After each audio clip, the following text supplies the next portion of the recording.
இந்த நிகழ்ச்சி amazing facts ஊழியத்தின் நண்பர்களால் உங்களிடம் கொண்டு வரப்பட்டிருக்கிறது. பண்டைய ஸ்காண்டினேவிய வரலாறு பெர்சர்க்கர்ஸ் என்று அழைக்கப்படும் நான்ஸ் போர் வீரர்களின் வர்க்கத்தை பேசுகிறது.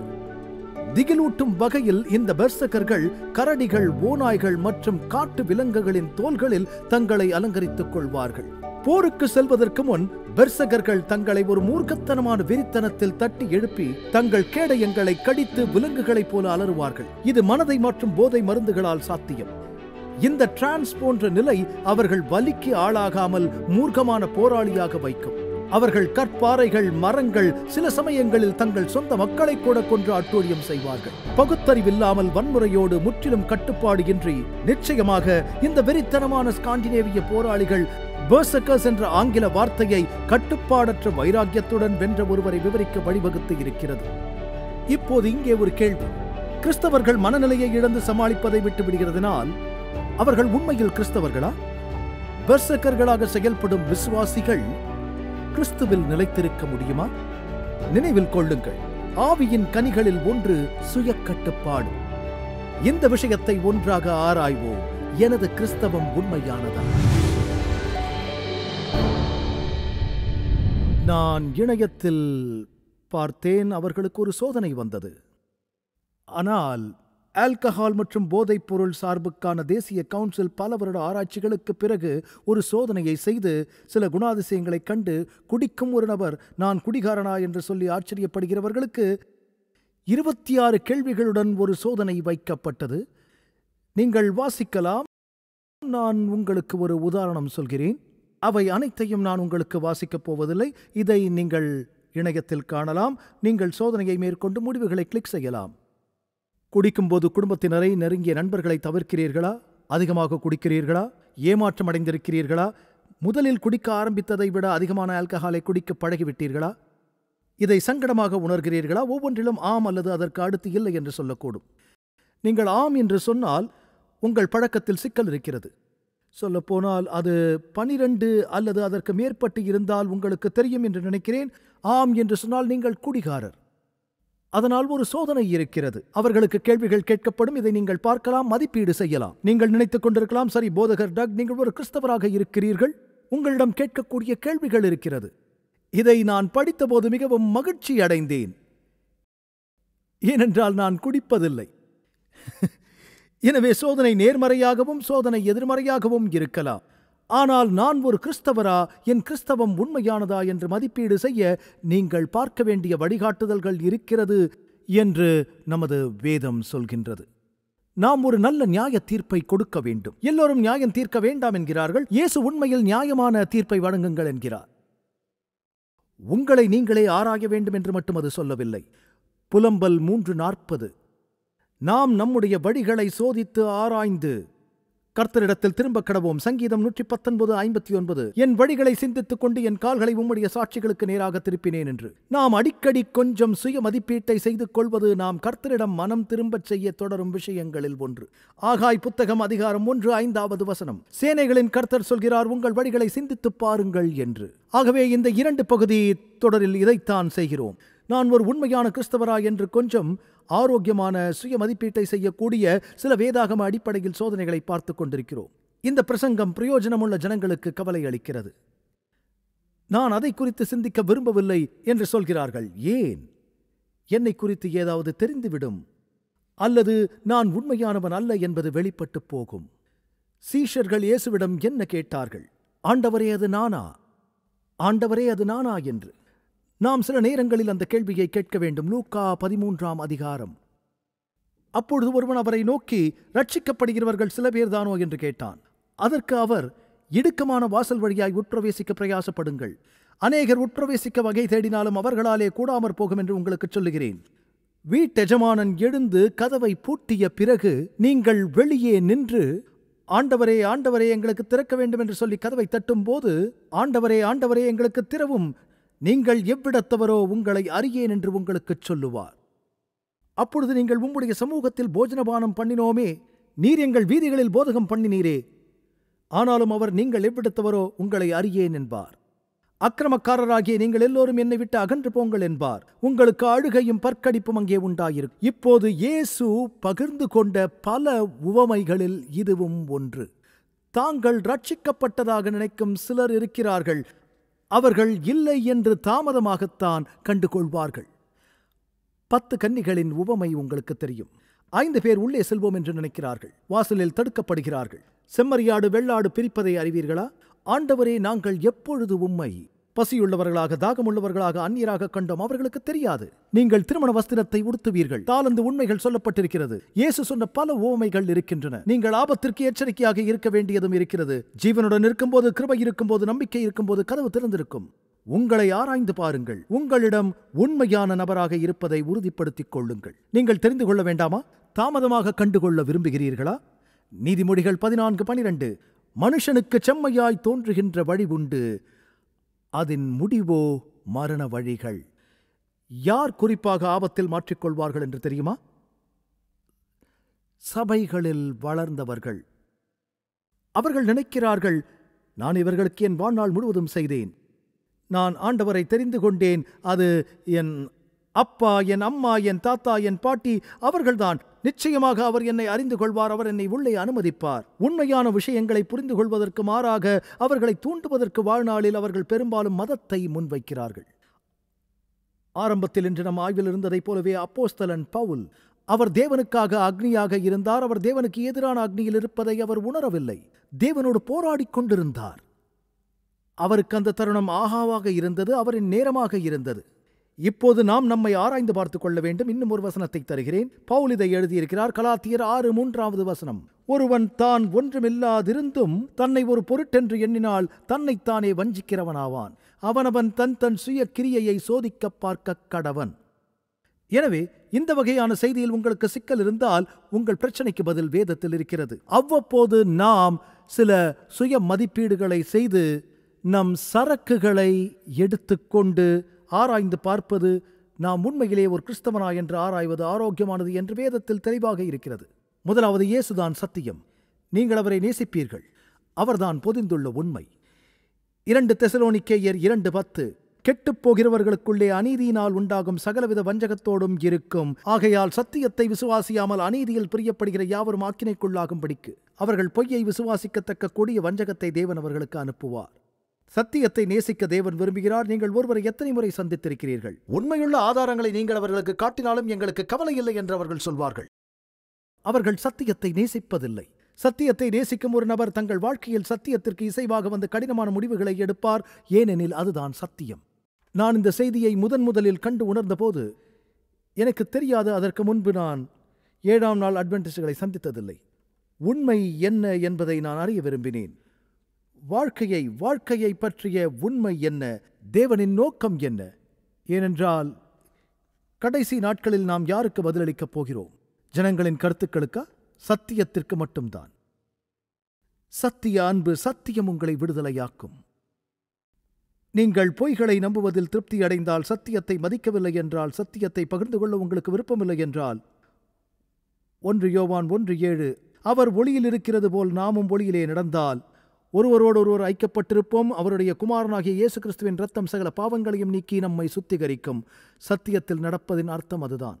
சத்தியம் உங்களை விடுதலையாக்கும். நீங்கள் எதையோ சத்தியம் என்று அழைக்க முடியாது. முழுமையான சத்தியம் ஒன்று இருக்கிறது. நிருபர்கள் லிங்கனுக்கு அவரது வார்த்தைகளை விவாதித்து அலசுவது போன்ற ஒரு கஷ்டமான நேரத்தை கொடுத்தார்கள். அரசியலில் நேர்மையற்ற தன்மை நிறைய இருக்கும். அதனால் லிங்கன் எப்போதும் கதைகளை சொல்ல விரும்புவார். ஒருமுறை அவர், ஒரு நாய்க்கு எத்தனை கால்கள் என்று கேட்டார். கேட்டவர்கள் 4 என்றார்கள். இப்போது லிங்கன், வால் ஒரு கால் என்று வைத்துக் கொள்வோம், பின்னர் நாய்க்கு எத்தனை கால்கள் இருக்கும் என்றார். 5 என்றார்கள் அவர்கள். இல்லை, நாய்க்கு எப்போதும் 4 கால்கள் மட்டும்தான் இருக்கும் என்றார். வாலை கால் என்று சொன்னால் அது நடக்காது என்றார். சில நேரங்களில் நாம் எதை வேண்டுமானாலும் நம்பலாம் என்று நினைக்கிறோம். அப்படி நம்புவதால் நாம் சொந்த சத்தியத்தை உருவாக்குவோம். உங்களுக்கு ஒரு சத்தியம் இருக்கும், எனக்கு ஒரு சத்தியம் இருக்கும். இருப்பதோ ஒரே சத்தியம்தான். அந்த சத்தியம் என்ன என்பதை நாம் அறிந்து கொள்ள வேண்டும். எனவே கிறிஸ்தவத்தின் சிறப்பியல்புகளில் ஒன்று, ஒரு உண்மையான கிறிஸ்தவன் சத்தியத்தை நேசிப்பான். அதை நீங்கள் அறிய விரும்ப வேண்டும்.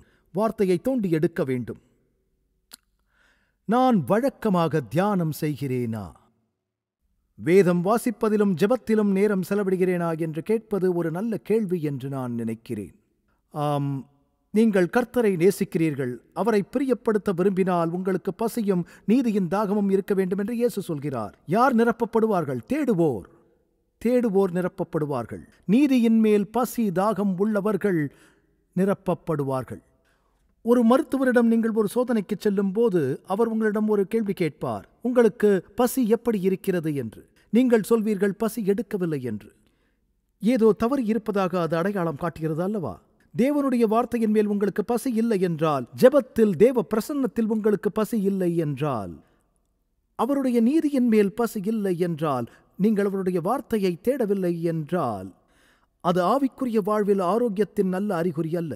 யோபு 23:12 அவர் உதடுகளின் கற்பனைகளை விட்டு நான் பின்வாங்குவதில்லை, அவருடைய வாகின் வார்த்தைகளை எனக்கு வேண்டிய ஆகாரத்தை பார்க்கிலும் அதிகமாய் காத்துக்கொண்டேன் என்கிறார். வேதம் அதை பசி என்கிறது.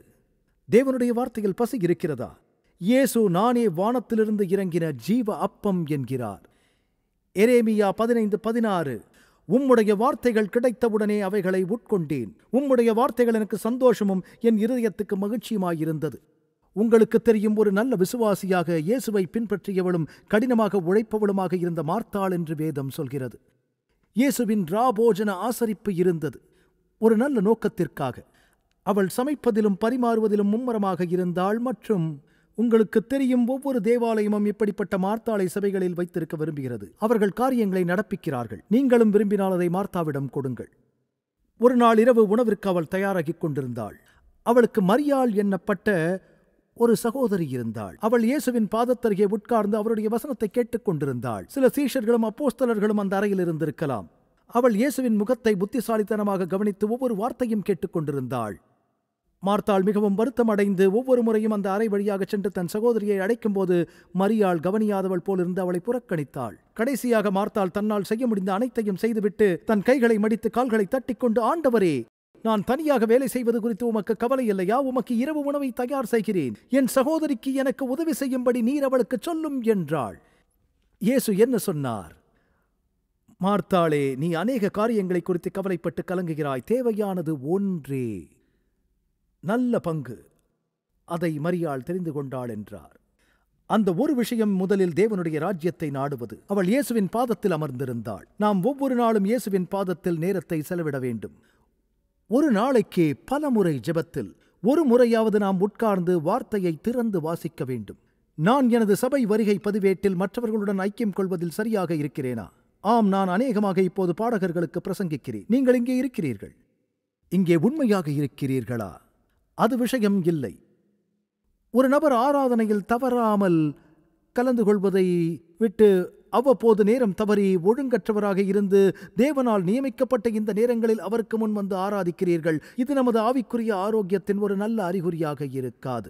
அப்போஸ்தலர் 2:46 தேவன் பரிசுத்த ஆவியை ஊற்றும் போது அவர்கள் ஒருமனப்பட்டவர்களாய் தேவாலயத்திலே அனுதினமும் தரித்திருந்து வீடுகள் தோறும் அப்பமிட்டு மகிழ்ச்சியோடும் கபடமில்லாத இருதயத்தோடும் போஜனம் பண்ணி என்று வேதம் கூறுகிறது. அவர்கள் வீடுகள் தோறும் ஒருமனப்பட்டு வந்தார்கள், தேவனை ஆராதிப்பதற்கும் அவருடைய வார்த்தையை கேட்பதற்கும். வாரத்திற்கு ஒருமுறை நீங்கள் தேவாலயத்திற்கு செல்ல உங்களுக்கு போதுமான விசுவாசம் இல்லை என்றால் நீங்கள் பரலோகம் செல்ல உங்களுக்கு அது போதுமானதாக இருக்காது. இது மிகவும் பாதுகாப்பான யூகம். நான் சில ஆவிக்குரிய நயமான சாக்குப்போக்குகளை கேள்விப்பட்டிருக்கிறேன். அவை என்னவென்றால், தேவாலயம் செல்லாததற்காக அவர்கள், ஆம், நான் ஓய்வு நாளை வீட்டில் கடைபிடிக்கிறேன், இந்த வாரம் கஷ்டமாக இருக்கிறது என்று முதலாளியிடம் சொல்வீர்களா? எனக்கு இந்த வாரம் கஷ்டமாக இருந்தது, நான் வேலைக்கு வரவில்லை என்பீர்களா? அதை மாற்றிச் சொல்லுங்கள் உங்கள் முதலாளி முன். தேவனை நீங்கள் முன்னிறுத்துகிறீர்களா? அது எப்படி வேலை செய்யும்? அது நன்றாக வேலை செய்யாது என்று நான் யோகிக்கிறேன். இது ஓய்வு நாள், தேவன் சிருஷ்டிகர், அதனால் நான் ஓய்வு நாளை இயற்கையாக வைக்கிறேன். தேவாலயத்திற்கு அடுத்து அது மிகவும் அருமை. வேதம் பரிசுத்த சபை கூடுதலான ஓய்வு நாள் என்று அழைக்கிறது. லேவியராகமம் அதிகாரம் 23 சபை கூடுதல் என்றால் என்ன? ஒரு கூட்டம் ஒன்று சேருதல். 6 நாள் வேலை செய்ய வேண்டும்.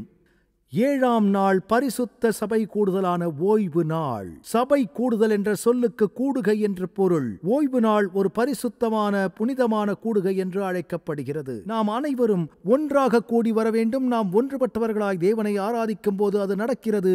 இது ஒரு ஆலோசனை அல்ல. நண்பர்களே, எங்கும் செல்ல வேண்டாம். இன்னும் கொஞ்ச நேரத்தில் இன்றைய விளக்க காட்சியை முடிக்க வருவோம். இயேசு 10 கட்டளைகளை கடைபிடித்தாரா? பாவ வாழ்க்கையை நடத்துவதற்கான தண்டனை என்ன? ஒரு சட்டத்தை கடைபிடிப்பதன் மூலம் ஜனங்கள் காப்பாற்றப்படுகிறார்களா? ராஜாவின் சட்டம் என்ன? வேதத்தை கண்டுபிடித்தவர் யார்? தேவனுடைய சட்டத்தை பற்றிய பல கேள்விகளுக்கான பதில்கள். உங்கள் திரையில் உள்ள தொலைபேசி எண்ணில் அழைத்து சலுகை எண் 333 என்று குறிப்பிடவும், அல்லது திரையில் உள்ள இணைய முகவரியை பார்வையிடவும். பிறகு இந்த நம்ப முடியாத ஆதாரத்தை படித்த பிறகு ஒரு நிச்சயத்துடன் உங்கள் நண்பர்களுடன் பகிர்ந்து கொள்ளுங்கள். இன்றைய விளக்க காட்சிக்கு மீண்டும் திரும்புவோம். மேலும் தேவனின் வார்த்தையிலிருந்து இன்னும் சில அற்புதமான உண்மைகளை கற்றுக்கொள்வோம். இது ஒரு ஆலோசனை அல்ல. பூமியில் இதை நாம் எங்கு செய்ய வேண்டும் என்பது மட்டுமல்ல, அதை பரலோகத்தில் செய்ய போகிறோம் என்று வேதம் கூறுகிறது. மாதந்தோறும் ஓய்வு நாள் தோறும் மாம்சமான யாவரும் எனக்கு முன்பாக தொழுது கொள்வார்கள் என்று கர்த்தர் சொல்லுகிறார். தேவனுக்கு முன்பாக தொழுது கொள்வதற்காக ஒன்றாக வருகிறவர்கள். உங்களில் எத்தனை பேர் ஒன்று கூடி பரலோகத்தில் அவருக்கு முன்பாக தொழுது கொள்ள விரும்புகிறீர்கள்? அவருக்கு முன் தொழுது கொள்வது நல்லது என்று நீங்கள் நினைக்கிறீர்களா? ஆம். எபிரேயர் 10ஆம் அதிகாரத்தில் அன்புக்கும் நற்கிரியைகளுக்கும் நாம் ஏவப்படும்படி ஒருவரை ஒருவர் கவனித்து அதையே நான் செய்ய முயற்சிக்கிறேன். சபை கூடி வருதலை சிலர் விட்டு விடுகிறது போல நாமும் விட்டுவிடாமல் ஒருவருக்கொருவர். பவுலின் நாளில் அவர்களுக்கு இந்த பிரச்சனை இருந்தது. ஆனால் இது புத்தி சொல்ல கடவோம் என்று அழைக்கப்படுகிறது. உங்களை ஊக்குவிக்க, அறிவுரை வழங்க ஒன்றாக கூடி வர வேண்டும். ஏன்? நாளானது சமீபத்து வருகிறதை என்னவாய் பார்க்கிறீர்களோ அதை பார்க்க விரும்பினால் எபிரேயர் 10:24-25 வாசியுங்கள். அடுத்த வசனத்தில் அது என்ன சொல்கிறது தெரிகிறதா? சத்தியத்தை அறியும் அறிவை அடைந்த பின்பு நாம் மனப்பூர்வமாய் பாவம் செய்கிறவர்களாய் இருந்தால் பாவங்களின் நிமித்தம் செலுத்தத்தக்க வேறொரு பலியினிராமல் நியாய தீர்ப்பு வரும் என்று பயத்தோடு எதிர்பார்க்குதலும். சத்தியத்தை அறியும் அறிவை அடைந்த பின்பு நாம் மனப்பூர்வமாய் பாவம் செய்கிறவர்களாய் இருந்தால் பாவங்களின் நிமித்தம் செலுத்தத்தக்க வேறொரு பலியினிராமல் நியாய தீர்ப்பு வரும் என்ற பயத்தோடு எதிர்பார்க்குதலும் விரோதிகளை பட்சிக்கும் கோபாக்னியுமே இருக்கும் என்று. எனவே நீங்கள் நினைக்கிறீர்கள் கிறிஸ்தவம் 101, நாங்கள் தேவாலயத்திற்கு செல்கிறோம். ஆனால் நாம் அமெரிக்க சுதந்திரத்தில் ஆவிக்குரிய யுகத்தில் வாழ்கிறோம். அவர்கள் வாழ்கிறார்கள். நான் ஆவிக்குரியவன், நான் வீட்டில் ஆவிக்குரியவனாக இருக்கப் போகிறேன். இது பெரும்பாலும் ஒரு உணர்வு. ஜனங்கள் செய்ய விரும்புவதையே செய்வார்கள். நாம் விரும்பினாலும் இல்லாவிட்டாலும் தேவாலயத்திற்கு செல்ல வேண்டும். நோய்வாய்ப்பட்டிருந்தால் முடியாது, முடியாமல் போனால் ஒழிய. தவறாக புரிந்து கொள்ளாதீர்கள். நிகழ்ச்சியை நிறைய பேர் வீட்டில் பார்க்கிறீர்கள். உங்களால் போக முடியவில்லை, நாங்கள் அதை புரிந்து கொள்கிறோம், தேவரும் புரிந்து கொள்கிறார். ஆனால் உங்களால் முடிந்தும் நீங்கள் போவதற்கு உணர்வு இல்லாமல் மழை பெய்யக்கூடும், அப்படி தோன்றுகிறது என்று சொல்கிறீர்கள். அது ஒருபோதும் ஜனங்களை கால்பந்து விளையாட்டுக்கு செல்வதை தடுக்காது, இல்லையா? உங்கள் பேச்சு கிறிஸ்துவை போன்று இருக்கிறதா? உங்கள் வார்த்தைகள் இருதயம் காட்டும் அளவுகோல் அது. இயேசு இருதயத்தின் நிறைவினால் வாய் பேசும் என்கிறார். மத்தேயு 12:34 அவர் விரியன் பாம்பு குட்டிகளே, நீங்கள் நலமானவைகளை எப்படி பேசுவீர்கள்? அடிப்படையில் நம் இதயத்தில் மாற்றம் இருக்க வேண்டும் என்று சொல்கிறார். ஏனென்றால் இருதயத்தின் நிறைவினால் வாய் பேசும். நல்ல மனுஷன் இருதயமாகிய நல்ல பொக்கிஷத்திலிருந்து நல்லவைகளை எடுத்து காட்டுகிறான். பொல்லாதவன் பொல்லாத பொக்கிஷத்திலிருந்து பொல்லாதவைகளை எடுத்து காட்டுகிறான். மனுஷர் பேசும் வீணான வார்த்தைகள் யாவையும் குறித்து நியாய தீர்ப்பு நாளிலே கணக்கொப்பிக்க வேண்டும் என்று உங்களுக்கு சொல்கிறேன். எனக்கு செய்யப்பட்டது போலவே உங்களுக்கும் அடைக்கிறதா? ஏனெனில் உன் வார்த்தைகளினாலே நீதிமான் என்று தீர்க்கப்படுவாய், உன் வார்த்தைகளினாலே குற்றவாளி என்று தீர்க்கப்படுவாய். இன்றைய கிறிஸ்தவ பத்திரிகையின் தலைமை ஆசிரியர்களில் ஒருவர் சான் பிரான்சிஸ்கோவிலிருந்து சிகாகோவுக்கு தனது நண்பருடன் பயணம் செய்ததை ஒரு கதையாக பகிர்ந்து கொண்டார். இந்த சீரற்ற பாதுகாப்பு சோதனைகளினால் அவர் நண்பர் வரிசையிலிருந்து விலகிச் சென்று விட்டார். அவர் கடைசியாக விமானத்தில் ஏறினார். அவர் விமானத்தில் ஏறி எடிட்டருக்கு அருகில் அமர்ந்து கொண்டார். எடிட்டர் அவரிடம் மற்றவர்கள் கேட்கும் அளவுக்கு சத்தமாக, உங்கள் மங்கலான கண்களுக்காகவா அல்லது வெடிபொருளுக்காகவா வரிசையில் இருந்தவர்கள் வெளியேற்றினார்கள்? அவர் விளையாடினார். மற்ற பயணிகளில் ஒருவர் இதை கேட்டு விமான உதவியாளரிடம் இவரை குறித்து ஏதோ கூறினார். விமான பணிப்பெண் அவரை விமானத்திலிருந்து வெளியே அனுப்பிவிட்டார். அதிகாரியை அழைத்தார்கள். அவரை விசாரிக்கும் பணியில் அவரை குறித்த இந்த ஆராய்ச்சி அனைத்தையும் செய்தபோது விமானம் அவர் இல்லாமல் கிளம்பி போய்விட்டது. கடைசியில் அவர் நகைச்சுவையாக சொன்னதை உணர்ந்தார்கள். கேலி செய்வது இந்த நாட்களில் உண்மையான மோசமான யோசனையாக மாறிவிடுகிறது. இது கொஞ்சம்தான். இப்படி ஒரு கிறிஸ்தவர், ஒரு சில செயலற்ற சொற்கள். ஆனால் விமான நிலையத்தில் விமான நிறுவனங்கள் விமானத்தின் வாயில் வழியாக அனுமதிக்கும் எந்த ஆபத்தையும் அவர்கள் துணிந்து எடுக்க மாட்டார்கள். ஏனெனில் அது ஒவ்வொருவருக்கும் ஆபத்தானதாக முடிந்துவிடும். தன் வாயில் வழியாக செல்வோரை தேவன் குறைவான கவனிப்போடு பார்ப்பாரா? எனவே நாங்கள் சொல்வதை நீங்கள் கவனமாக கேட்க வேண்டும். இதை குறித்து வேதத்தில் நிறைய இருக்கின்றன. எபிசேயர் 4:29. கெட்ட வார்த்தை ஒன்றும் உங்கள் வாயிலிருந்து புறப்பட வேண்டாம். பக்தி விருத்திக்கு ஏதுவான நல்ல வார்த்தை உண்டானால் அதையே கேட்கிறவனுக்கு பிரயோஜனம் உண்டாகும்படி பேசுங்கள். நம் பேச்சு பக்தி விருத்திக்கு ஏதுவானதாக இருக்கிறதா? எதிர்மறையான விமர்சன விஷயங்களை நாம் பேசுகிறோமா? நாவால் என்ன செய்கிறீர்கள் என்பதில் கவனமாக இருக்க வேண்டும். இது வழுவிப் போகச் செய்யும். யாக்கோபு 3:2 நாம் எல்லோரும் அநேக விஷயங்களில் தவறுகிறோம். நீங்கள் சோதனைகளுக்கு உட்படும் போது சோர்வடைய வேண்டாம். தடுமாறும் பகுதிகளை கண்டறியுங்கள். யாக்கோபு கூட நாம் அனைவரும் பல விஷயங்களில் தவறுகிறோம் என்கிறார். ஒருவன் வார்த்தையில் தவறவில்லை என்றால் அவன் ஒரு பூரண புருஷன் என்று சொல்கிறார். இதை மேலும் பட்டியலில் நான் வைத்திருக்க வேண்டும் இல்லையா? நீங்கள் சொல்வதை கட்டுப்படுத்த முடிந்தால், வதந்திகள் மிகைப்படுத்துதலில் ஈடுபடவில்லை என்றால், அது சில நேரங்களில் பொய் என்று சொல்வதற்கான மற்றொரு வழி. நீங்கள் நேர்மையாக இருந்தால், உங்கள் பேச்சு எப்போதும் தேவனை மகிமைப்படுத்த கணக்கிடப்பட்டால், கொலோசேயர் 4:6 அவனவனுக்கு இன்னின்னபடி உத்தரவு சொல்ல வேண்டும் என்று நீங்கள் அறியும்படிக்கு உங்கள் வசனம் எப்பொழுதும் கிருபை பொருந்தினதாயும் உப்பால் சாரமேறினதுமாயும் இருப்பதாக. எனவே நீங்கள் தீர்மானிக்கக்கூடிய வழிகளில் ஒன்றை வேதம் கூறுகிறது. உங்களை மதிப்பீடு செய்ததற்கான பட்டியலை நீங்கள் கொடுக்கிறீர்கள் என்றால் நான் எப்படி பேச முடியும்? நீங்கள் பேசுவதில் சிக்கல் இருப்பதாக வைத்துக் கொள்வோம். வார்த்தைகள் எங்கிருந்து வருகின்றது? இருதயத்தின் நிறைவினால் வாய் பேசுகிறது. எனவே நீங்கள் என்ன செய்கிறீர்கள்? உங்களை குழப்பிக் கொள்கிறீர்களா? தேவன் உங்களுக்கு ஆவியை அளித்து உங்கள் இருதயத்தை மாற்ற ஜெபிக்கிறீர்களா? இருதய மாற்றம் வார்த்தைகளை மாற்றும். ஆனால் வார்த்தைகள் நல்ல அளவுகோல்கள். எனக்கு அமைதியும் சந்தோஷமும் இருக்கிறதா? ஒரு கிறிஸ்தவர் மகிழ்ச்சியாக இருக்க வேண்டாமா? அதற்காக நீங்கள் கேவலமாக நகைச்சுவையாக இருக்க வேண்டும் என்று அர்த்தமல்ல. ஆனால் சமாதானத்தோடு இருக்க வேண்டும். அதற்கு ஆழம் இருக்கிறது.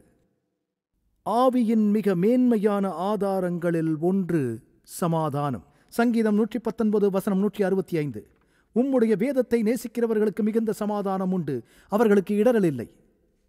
யோவான் 14 என்னுடைய சமாதானத்தையே உங்களுக்கு கொடுக்கிறேன், உலகம் கொடுக்கிற பிரகாரம் உங்களுக்கு கொடுக்கிறதில்லை. உங்கள் இருதயம் கலங்காமலும் பயப்படாமலும் இருப்பதாக என்று சொல்கிறார். நீங்கள் தொடர்ச்சியாக பயத்தில் வாழ்ந்தால் சிலர் பதட்டத்துடன் போராடுவதை நான் அறிவேன். அதற்கு மருத்துவ காரணங்கள் இருக்கலாம். இந்த வேதத்தின் சமாதானத்தை விரும்பும் சில நண்பர்கள் எனக்கு இருக்கிறார்கள். அவர்கள் ஆவலாக இருக்கிறார்கள். அவர்கள் பயப்படுகிறார்கள். ஆகவே வேதம் சொல்வதை நான் உங்களுக்கு சொல்கிறேன். பூரண அன்பு பயத்தை புறம்பே தள்ளும். பயப்படுகிறவர்களும் அவிசுவாசிகளும் எரிகிற கடலிலே பங்கடைவார்கள். கிறிஸ்தவர்கள் சமாதானத்தையும் சந்தோஷத்தையும் உடையவர்கள். நற்செய்தி சோகமான செய்தி அல்ல, மோசமான செய்தி அல்ல. அது ஒரு நற்செய்தி. எலுமிச்சை சாற்றில் ஞானஸ்நானம் பெற்று எப்போதும் அதை மற்றவர்களுக்கு சொல்லி வந்தால் நம் சுவிசேஷத்தை யாரும் விரும்ப மாட்டார்கள். உங்கள் சுவிசேஷம் உங்களை மகிழ்ச்சியடைய செய்திருந்தால் உங்கள் முகம் அதை வெளிப்படுத்தும் என்று ஒருவர் சொல்கிறார். F.B. மேயர் சொல்கிறார், சந்தோஷம் சமாதானத்தோடு களி கூறும். சமாதானம் என்பது சந்தோஷத்தின் விளைவு. நீங்கள் கற்றுக்கொண்டு கேட்ட என்னுள் பார்த்த விஷயங்கள் இவைகளை செய்யும் சமாதானத்தின் தேவன் தாமே உங்களுடன் இருப்பாராக. இதை குறித்த அழகான ஒரு விஷயம் என்னவென்றால், அது தேவனின் சந்தோஷமும் தேவனின் சமாதானமும் சூழ்நிலைகளால் என்றும் கட்டளையிடப்படவில்லை. வேறு வார்த்தைகளில் சொல்வதானால், உங்கள் சூழ்நிலைகள் மற்றும் உங்கள் சந்தர்ப்பம் கூட உங்களுக்கு தெரியும். அந்த விஷயத்தின் மன நிறைவு உங்கள் மகிழ்ச்சியின் நிறைவாக அது குறைந்தும் கூட இருக்கலாம். ஆனால் நீங்கள் தேவனை அறிந்திருக்கும் போது உங்களுக்கு நிறைவான சமாதானமும் மகிழ்ச்சியும் கிடைக்கிறது. சூழ்நிலைகள் அதை மாற்றாது. அதனால் நமக்கு அந்த சமாதானம் வேண்டும். அந்த சமாதானம் நமக்கு இருக்க வேண்டும் என்பது தேவனின் சித்தம். மத்தேயு 13:44 அன்றியும் பரலோக ராஜ்யம் நிலத்தில் புதைந்திருக்கிற பொக்கிஷத்துக்கு ஒப்பாயிருக்கிறது. அதை ஒரு மனுஷன் கண்டு மறைத்து அதை பற்றிய சந்தோஷத்தினாலே போய் தனக்கு உண்டான எல்லாவற்றையும் விற்று அந்த நிலத்தை கொள்கிறான். ஏன்? காரணம், அவனுக்குள் மகிழ்ச்சி இருக்கிறது. மனுஷன் எனக்கு ஒரு பொக்கிஷம் கிடைத்திருக்கிறது, எனக்கு கிடைத்த புதையல் ஒருவருக்கும் தெரியாது, மிகவும் விலை உயர்ந்த ஒன்றை கண்டுபிடித்தேன் என்று நீங்கள் அதை குறித்து உற்சாகமாக இருப்பீர்கள் இல்லையா? இயேசு யோவான் 15:11 என்னுடைய சந்தோஷம் உங்களில் நிலைத்திருக்கும் படிக்கும், உங்கள் சந்தோஷம் நிறைவாயிருக்கும் படிக்கும் இவைகளை உங்களுக்கு சொன்னேன் என்கிறார். பில்லி சண்டே உங்களுக்கு மகிழ்ச்சி கிடைக்கவில்லை என்றால் உங்கள் கிறிஸ்தவத்தில் ஓட்டை இருக்கிறது என்கிறார். அந்த மகிழ்ச்சி நமக்கு இருக்க வேண்டும். ஆகவே ஒவ்வொருவரும் விசுவாசத்தில் இருக்கிறோமா என்று தங்களை ஆராய்ந்து பார்க்க வேண்டும் என்று வேதம் கூறுகிறது. முன்னேற்றத்தை கெடுக்கும் இடமாக சில பகுதிகள் இருப்பதை நீங்கள் கண்டால் அது உங்களை கெடுத்துவிட அனுமதிக்காதீர்கள். அதுவே உலகின் முன்னேற்றத்திற்கான அறை. நாம் அவ்வாறு இருக்க தேவன் விரும்புகிறார். ஏனென்றால் நான் குறிப்பிட்டது போல கிறிஸ்தவராக இருப்பது ஒரு வேகம் அல்ல, இது ஒரு மராத்தானும் அல்ல. ஒரு பண்ணையை நடத்துவது போன்றும் அல்ல. நீங்கள் ஒவ்வொரு நாளும் ஆயத்தப்பட வேண்டும். ஒருவருக்கு ஒரு அழகான தோட்டமும் வீடும் இருந்து அந்த வீட்டை நடத்தும் விதத்தை எப்போதாவது நீங்கள் கவனித்திருக்கிறீர்களா? அவர்கள் தங்கள் வீட்டையும் முற்றத்தையும் எப்படி அழகாக வைத்திருக்கிறார்கள். அவர்கள் தொடர்ந்து களை எடுப்பதால் தான் தொடர்ந்து சுத்தம் செய்கிறார்கள், பயிரிடுகிறார்கள், களை எடுக்கிறார்கள், ஆராய்கிறார்கள், மதிப்பீடு செய்கிறார்கள். இது கிறிஸ்தவராக இருப்பவர் செய்வது போன்று.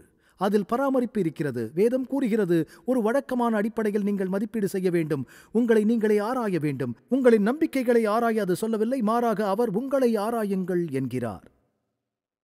அதாவது நீங்கள் ஒரு கிறிஸ்தவ நடக்கையில் வாழ்கிறீர்களா? ஏனென்றால் மிக மோசமான விஷயம் என்னவென்றால், அந்த ஆரோக்கியமான சுய பரிசோதனை செய்வதை நீங்கள் புறக்கணித்து பெரிய நியாய தீர்ப்பு நாளுக்கு ஆயத்தமாக தாமதமாகும் வரை காத்திருப்பதற்கு எச்சரிக்கையாக இயேசு நமக்கு பல உவமைகளை சொல்லியிருக்கிறார். உத்தமமும் உண்மையும் உள்ள ஊழியக்காரனே, உன் எஜமானுடைய சந்தோஷத்திற்குள் பிரவேசி என்று அவர் சொல்வதை நான் கேட்கவே விரும்புகின்றேன். கிறிஸ்தவர்கள் எப்போதும் தங்களை சுத்திகரித்துக் கொண்டால், தங்கள் தப்பிதங்களை உணர்ந்து அவர்கள் பரிசுத்த ஆவியினால் நிரம்பி உணர்த்தப்பட்டால், தேவன் அவர்களுக்கு காண்பிப்பது போல மாற்றங்களை செய்தால், கர்த்தருடனான ஐக்கியத்தை குறித்து கிறிஸ்தவர்களுக்கு ஒரு நிச்சயம் இருக்கும், சமாதானம் இருக்கும். வாக்குத்தத்தங்களை அவரின் வல்லமையை அடிப்படையாக கொண்டு அவர்களுக்கு உத்தரவாதம் இருக்கும். ஆனால் நாமும் நமக்குள் உண்மையாக இருக்க வேண்டும்.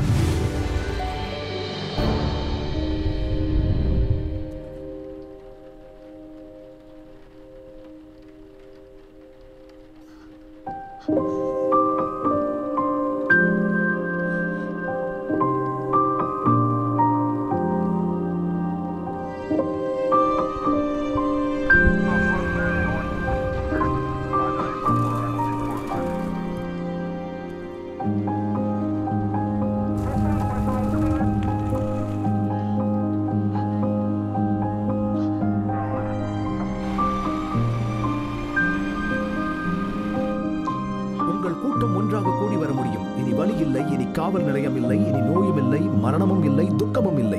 மேலும் அன்பான நண்பர்களே, நம் உலகில் இந்த வேதனையும் துயரமும் நாம் அனுபவிக்க வேண்டும் என்பது நம் தேவனின் நோக்கமில்லை.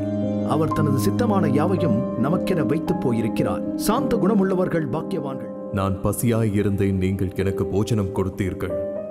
மிகவும் சிறியவர்களாகிய இவர்களில் ஒருவனுக்கு, என் சகோதரா, எதை செய்யாதிருந்தீர்களோ அதை எனக்கே செய்யாதிருந்தீர்கள்.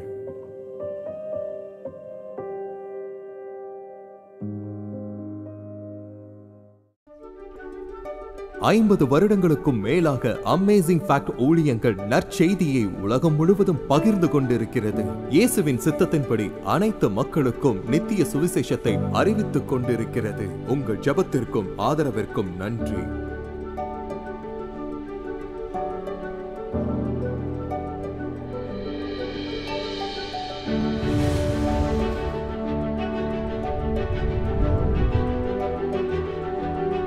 இன்றைய இலவச சலுகையை விண்ணப்பிக்க மறந்து விடாதீர்கள். அது நிச்சயம் ஆசீர்வாதமாயிருக்கும். உங்களது தொடர்ச்சியான ஆதரவுக்கு நன்றி. நாங்கள் இயேசு கிறிஸ்துவின் சுவிசேஷத்தை உலகெங்கிலும் கொண்டு செல்கிறதினால் நீங்கள் அடுத்த வாரம் இணைந்திருக்க உதவி செய்து கர்த்தருடைய வேத வார்த்தையில் மூழ்கி அற்புத உண்மைகளை ஆராயச் செய்வோம்.